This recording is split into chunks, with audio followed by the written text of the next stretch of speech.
The night before the wedding, the biker sat alone outside the diner where he had first met her. His leather jacket was worn, his hands rough from years on the road, but his heart, that was the only thing he had ever kept clean. He had built a life the hard way, through dust, steel, and loyalty. Yet none of it mattered when her father looked him in the eyes and said, "You will never be good enough for my daughter." The words cut deeper than any blade. He didn't argue. He didn't beg. He simply nodded, mounted his motorcycle, and rode away into the dark, the sound of his engine the only thing drowning out his silence. But heartbreak travels fast in a world where loyalty runs deeper than blood. By dawn, word had reached his brothers, men who didn't wear suits or ties, but carried their own kind of honor, the kind you can't buy or fake. The Hells Angels didn't take kindly to watching one of their own be humiliated for what he wore, where he came from, or how he lived. To them, family wasn't about approval.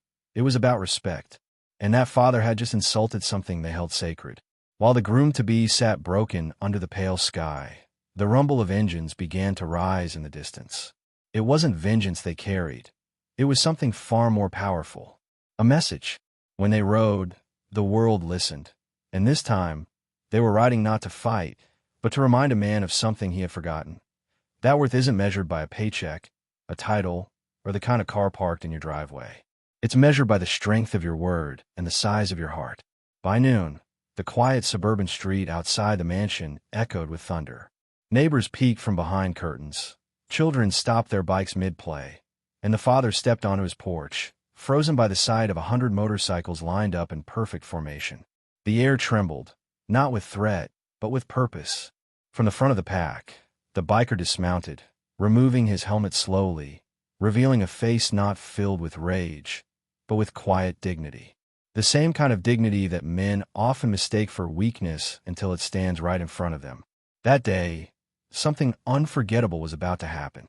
Because sometimes, life has a way of reminding us that the people we look down on are the very ones who know how to stand the tallest. And when the Hells Angels came to that house, they didn't bring violence. They brought truth. A truth so powerful that by the time they left, no one, not even the proud father, would ever see the world the same way again. The father had always believed that money defined a man. He wore his success like armor, every wrinkle in his suit pressed with precision, every word calculated to remind others of their place.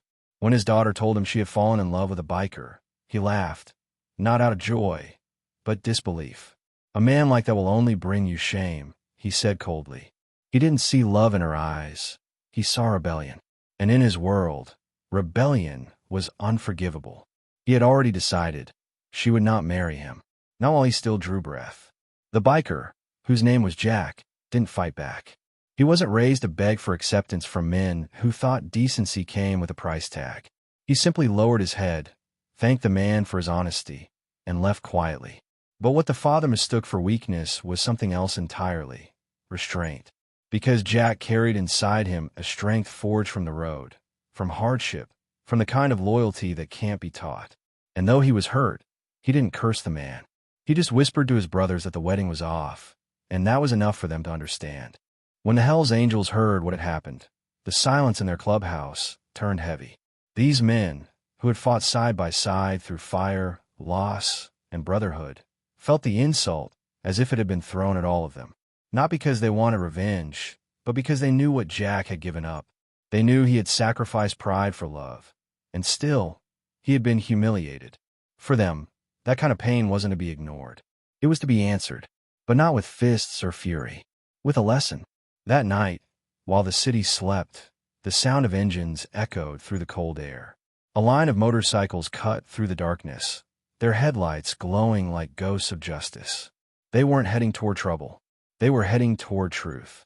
Jack rode at the front, his eyes hidden behind black glasses, his heart beating heavy in his chest. He hadn't asked them to come, but that's what loyalty is. You don't have to ask. It just shows up.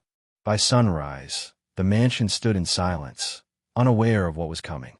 Inside, the father was preparing for another day of control, another day where his rules ruled everyone. But just beyond the gates, the rumble of 100 engines began to rise, shaking the earth beneath his perfect lawn. His daughter ran to the window, her breath catching at the sight. She knew that sound. It wasn't anger. It was justice on two wheels. And her father was about to meet the kind of men who needed no invitation to defend what was right. The father stepped outside, confusion written across his face. The sun glared off the polished chrome of the motorcycles as they lined up across his driveway like soldiers standing at attention.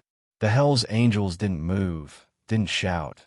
They just stood there, still and silent, the air thick with the weight of unspoken purpose. Jack dismounted slowly, removing his helmet and walking forward.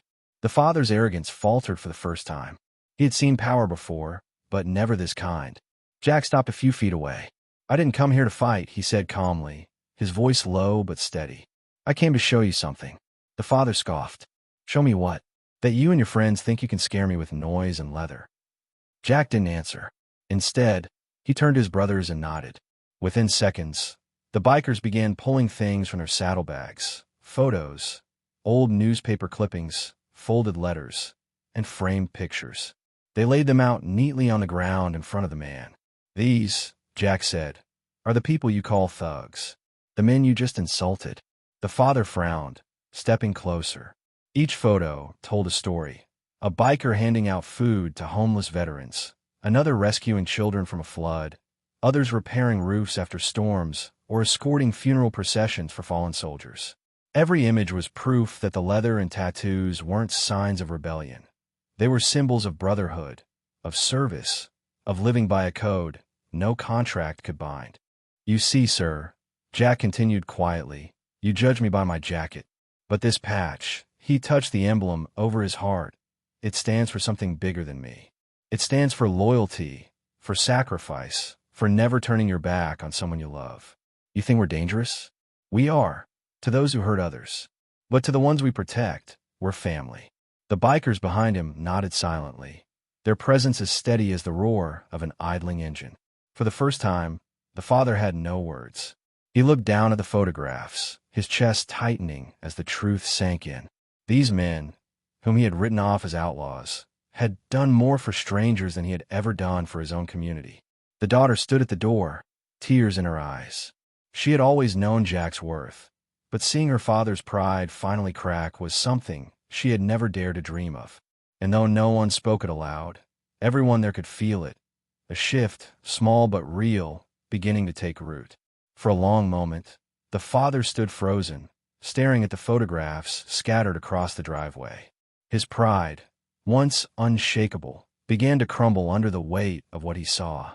Those faces, men covered in tattoos, their hands rough from the road, reflected a kind of integrity he hadn't recognized in years. It wasn't written in contracts or measured in bank accounts. It was etched into every scar and every act of loyalty captured in those images. He had spent his life chasing prestige, but now he was seeing something he had never understood: honor that asked for nothing in return. Jack didn't push him. He didn't demand an apology or make a speech about prejudice. He just stood there, calm and patient, giving the man space to face his own reflection. "We didn't come here to prove anything," Jack said softly. "We came because respect isn't something you buy. It's something you live. You raise your daughter to value honesty, loyalty, and love. And that's exactly what I gave her. Maybe that's what scared you." The father looked up, startled by the quiet strength in Jack's tone. He wasn't angry. He was right. One of the bikers stepped forward, an older man with silver hair and a face weathered by years of wind and road dust. He pulled a small patch from his vest and placed it in the father's hand. "This belonged to my son," he said. "He died in Afghanistan, fighting for people he didn't even know. When he came home, the world treated him like he didn't matter. But these men, they took care of his family. They show me what brotherhood means. So before you call any of us unworthy, remember this. You're talking to men who've given everything for others." The father's throat tightened. His gaze fell to the patch in his hand, a worn emblem with a faint outline of wings. He tried to speak, but the words caught. His daughter stepped beside him and whispered, "Now you see, Dad. They don't live for judgment. They live for loyalty." The silence that followed carried more truth than any argument could. The bikers didn't move. They didn't need to. The message had already landed where it needed to, deep inside the heart of a man who had forgotten what character truly looked like. Slowly, the father's shoulders dropped. The stiffness in his posture faded as humility replaced pride. He looked at Jack, then at the men standing behind him, their jackets worn but their spirits unbroken.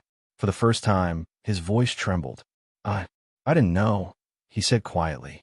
Jack nodded, his expression kind but firm. "Now you do." Then he turned, signaling to his brothers. The engines roared back to life, not in anger, but in peace. As they rode away, the sound carried something rare in this world: respect earned, not demanded. That night, the father sat alone in his study, the patch still in his hand. He turned it over again and again, unable to shake the faces of the men he had seen that morning. Their calm strength, their quiet dignity. It haunted him. He realized that the suit on his back, the polished life he had built, had given him power but taken something away: humility. He had judged an entire brotherhood based on appearances, never once stopping to see the humanity behind the leather. For the first time in his life, he felt ashamed of the man he'd become. Meanwhile, across town, Jack sat with his brothers around a fire behind Clubhouse. The glow reflected off their faces, tired but proud. "You think he'll ever change?" one of them asked. Jack shrugged. "Maybe, but that's not why we went." He paused, watching the flames dance. "We went to remind him that people like us exist. Not to impress him, but to remind ourselves that even when the world calls us outlaws, we still ride with purpose." The others nodded silently, understanding. For them, justice was never about revenge. It was about truth, plain and simple. The next morning, something unexpected happened. The father arrived at the clubhouse. No suit, no chauffeur, no arrogance, just an old man holding a box. The bikers paused, surprised, but Jack motioned for him to approach. "I brought something," the father said awkwardly, opening the box. Inside were dozens of photographs, not of bikers, but of community centers, orphanages, hospitals, all funded by his company over the years.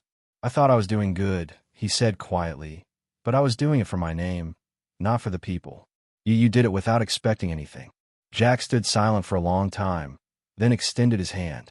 "Maybe we were both trying to do the same thing," he said, "just taking different roads." The father hesitated, then shook his hand. It wasn't forgiveness. Not yet, but it was something close. Around them, the bikers watched without judgment. They knew what it took for a proud man to swallow his pride. Sometimes, redemption starts not with words, but with one simple gesture of humility. As the father left, he turned to Jack's brothers. "Take care of my daughter," he said. "She chose a man with a stronger heart than I ever had." The engines started again, filling the air with a familiar rumble. This time, though, it didn't sound like defiance, it sounded like harmony. The father stood there, watching them disappear into the horizon, the patch still resting against his palm. And for the first time, he understood that respect isn't inherited. It's earned, mile by mile, promise by promise, and heart by heart. Days passed, and the tension that once clouded the father's home slowly lifted. The daughter, now free from the invisible cage her father's pride had built, began to smile again. Jack came to visit, not as a man seeking approval, but as someone extending peace. The father greeted him at the gate, this time not with suspicion, but with a hesitant warmth. "You ride careful out there," he said quietly, avoiding eye contact. Jack smiled faintly. "Always do." It wasn't forgiveness they exchanged that day. It was understanding. A bridge, fragile but real, had begun to form between two worlds that had never been meant to meet. Behind closed doors, the father often found himself staring at the old patch still resting on his desk. It had become a mirror, reflecting not the man he was, but the man he could still become. For decades, he had chased perfection, polished surfaces, flawless manners, calculated success. Yet in one single morning, a group of men society labeled as rough had shown him more grace and unity than all his business partners combined. He began to wonder how many good people he had overlooked simply because they didn't fit the mold he admired. That question haunted him, and it started to change him. Meanwhile, the Hells Angels went back to the road, just as they always did. They didn't brag about what had happened. They didn't need to. Word had spread anyway, not through headlines, but through whispers of admiration. They didn't come to destroy, people said. They came to restore. And in a world so used to violence, that kind of justice, quiet, firm, human, left people speechless. Jack never spoke about the confrontation, not even with his brothers. He carried it silently, as if the road itself had taken part of the weight from his heart. Weeks later, a package arrived at the clubhouse. Inside was a photograph, a black-and-white picture of Jack and his fiancée, framed beautifully, with a small note from her father that read, "For the man who taught me that strength is not in control, but in compassion." Beneath it, taped gently to the back, was the patch he had kept all this time, now cleaned and stitched with golden thread. The bikers gathered around quietly as Jack read the note, his expression softening. He didn't speak, but his silence said everything. Sometimes, the hardest hearts don't change through arguments or anger. They change through truth lived, not spoken. That night, as they rode beneath the stars, the wind rushing against their faces, Jack felt something different. The road seemed lighter, almost sacred. Maybe it was because forgiveness had finally found its way into a story born from rejection. Or maybe it was because, for the first time, he realized that even the hardest journeys can lead home. Not the kind of home made of walls and roofs, but the one built inside a man's soul when he learns that love and respect can coexist, even between those who once stood on opposite sides. Months later, the wedding finally happened. Quiet, simple, and nothing like what the father had once imagined. There were no tuxedos, no chandeliers, no luxury cars lining the street. Instead, the churchyard was filled with the deep rumble of engines and the smell of gasoline mingling with flowers. The Hells Angels arrived not as guests of honor, but as family. They parked their bikes in perfect formation outside the chapel, their jackets shining beneath the morning sun. When the father arrived, dressed humbly in a gray suit, the bikers nodded respectfully. He nodded back. No words, just mutual acknowledgement between men who had learned to see each other. Inside, when the music began, the daughter walked down the aisle, radiant and trembling with joy. Her father's arm trembled too, but for a different reason. He wasn't letting her go with fear anymore. He was giving her away with trust. At the altar, Jack waited, his eyes filled with quiet reverence. When the two men's eyes met, there was no tension left between them. Only respect, hard-earned and pure. The ceremony was short, but every moment carried a weight that no lavish celebration could match. After the vows were spoken and the rings exchanged, the sound of engines erupted outside once more. But this time, it wasn't confrontation. It was celebration. The bikers revved their motorcycles in salute, filling the air with thunder that shook the ground and lifted hearts. Guests stepped outside, laughing and cheering as the newlyweds emerged hand in hand. Even the father smiled, covering his ears and shaking his head with disbelief.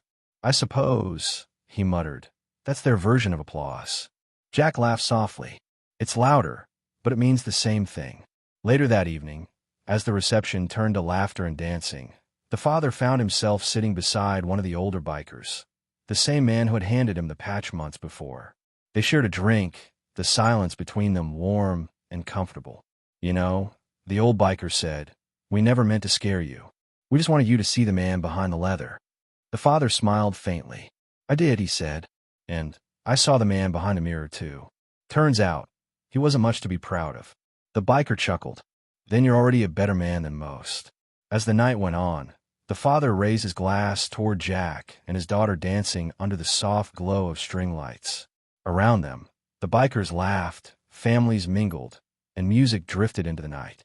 It was an image no one there would ever forget, a symbol of two worlds colliding and somehow finding peace. And as the engines rumbled once more in the distance, the father whispered to himself, "Maybe love really does ride its own road." The following morning, the street outside the small chapel was quiet again. Only the faint scent of fuel and roses lingered in the air, a strange mix of rebellion and tenderness that somehow fit perfectly together. The father stood alone on the steps, watching the sun rise. For years, he had woken up believing that control and success were the keys to happiness. But now, looking at the marks the bikes had left on the road, he realized something profound. Sometimes, The most beautiful parts of life are the ones you can't control at all. Jack and his wife were already gone, riding along the coastline with the Hells Angels close behind. The world looked different now, softer, brighter, alive. The man who had once felt like an outsider finally belonged somewhere that didn't care about appearances. Beside him, his wife leaned against his shoulder, her hair dancing in the wind. "Do you think he'll ever forgive himself?" she asked quietly. Jack thought for a moment. "Maybe he already has," he said. "Sometimes forgiveness isn't something you get from others. It's something you decide to give yourself." Back in the city, the father made good on his quiet promise to change. He began visiting community shelters and hospitals, the same places the bikers had once helped. But he didn't go there as a businessman or benefactor. He went as a volunteer. No cameras, no speeches, just hands that worked, a voice that listened, and a heart that was learning to be humble. The people who once feared his power now found kindness in his eyes. And though he never spoke of the bikers, he carried their lesson everywhere he went. That real strength never looks like dominance.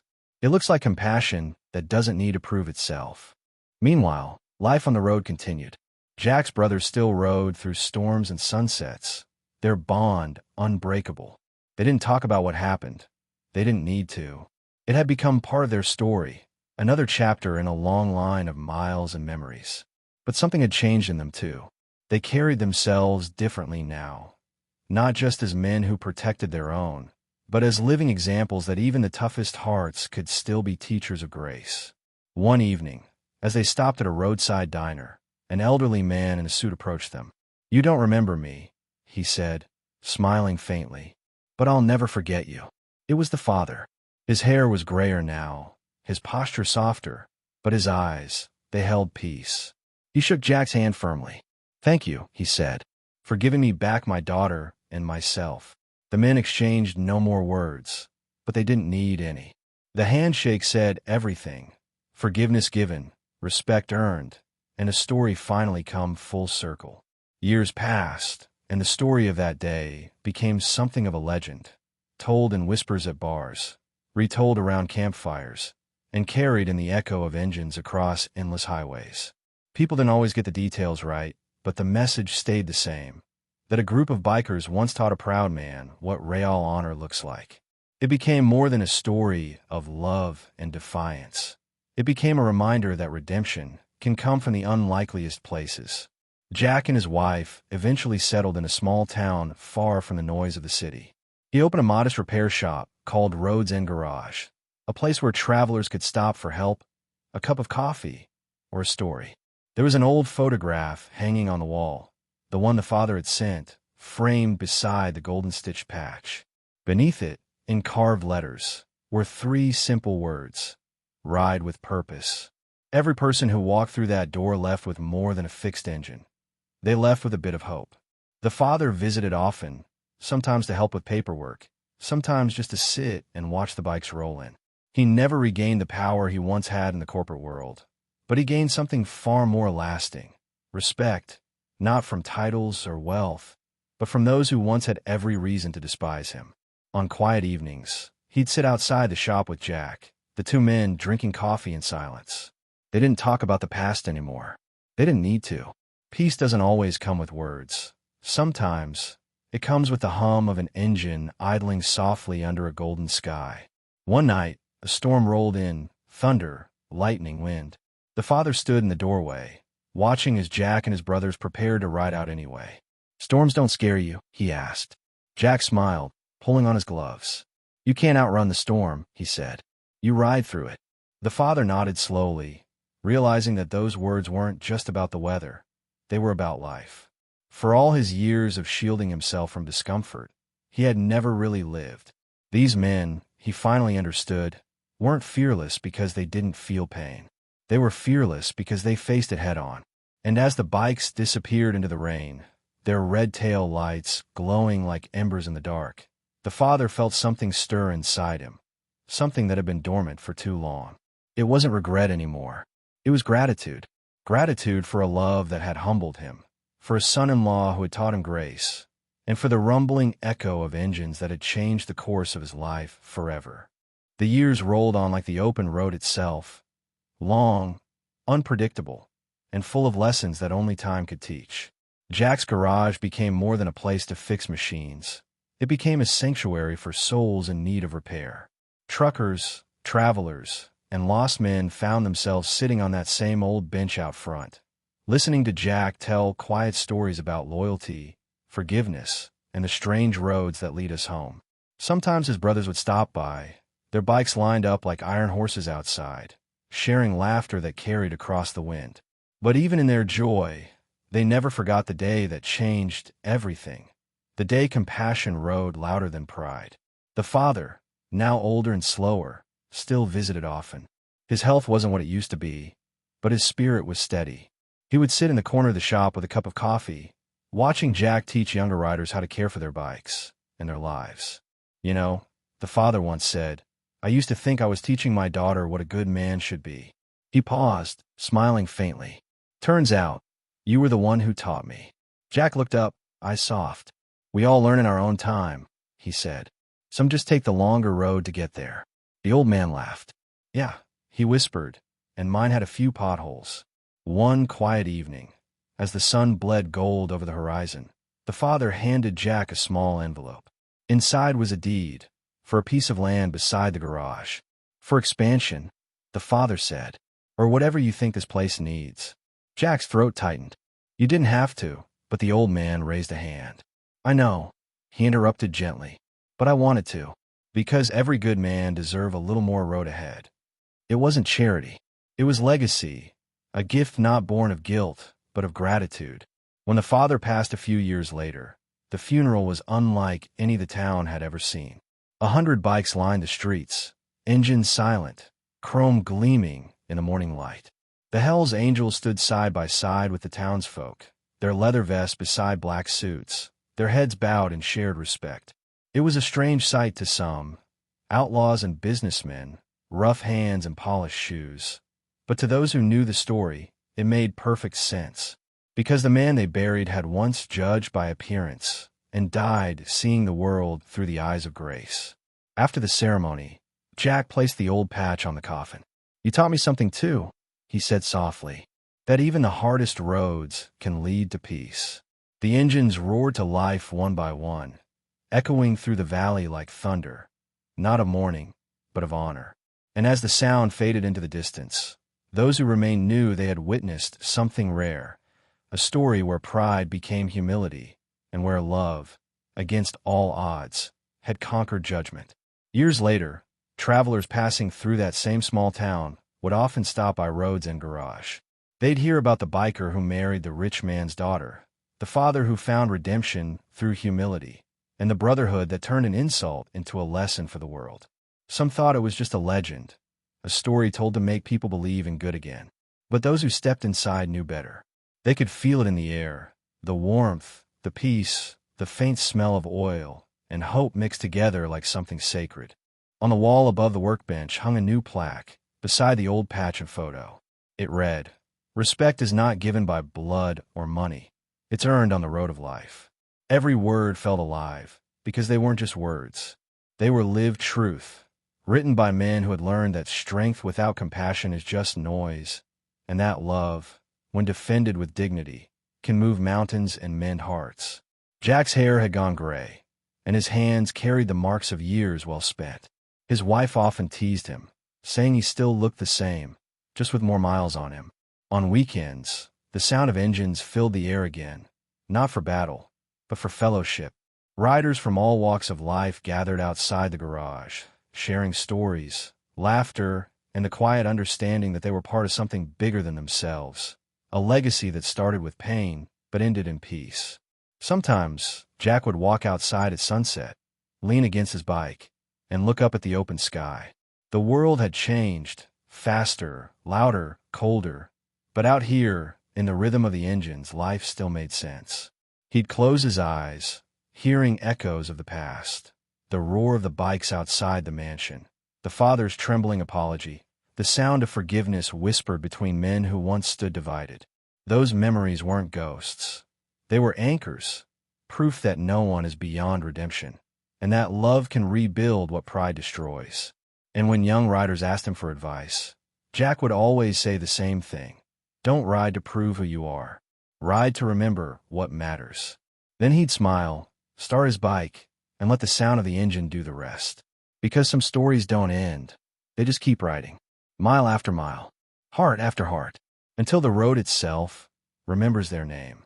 Time has a way of turning even the wildest stories into quiet lessons, and this one was no different. What began as a moment of rejection, a father's pride clashing with a biker's heart, became a story of transformation that reached far beyond one family. In the end, it wasn't about who was right or wrong. It was about what was real. The man who once measured worth in wealth learned that the truest form of richness is respect, and that sometimes it takes the thunder of engines and the silence of humility to remind us what truly matters. Jack's road had been long, filled with pain, patience, and forgiveness. But every mile had meaning. He had proven that love is not weakened by rejection. It's strengthened by endurance. The father's change, the brotherhood's loyalty, the daughter's faith, they all became pieces of one greater truth: that compassion can tame pride, and understanding can bridge worlds that seem too far apart. The sound of those engines outside that mansion had started more than a confrontation. It had started redemption. Now, when people told the story, they didn't just talk about the Hells Angels or the wedding that almost never happened.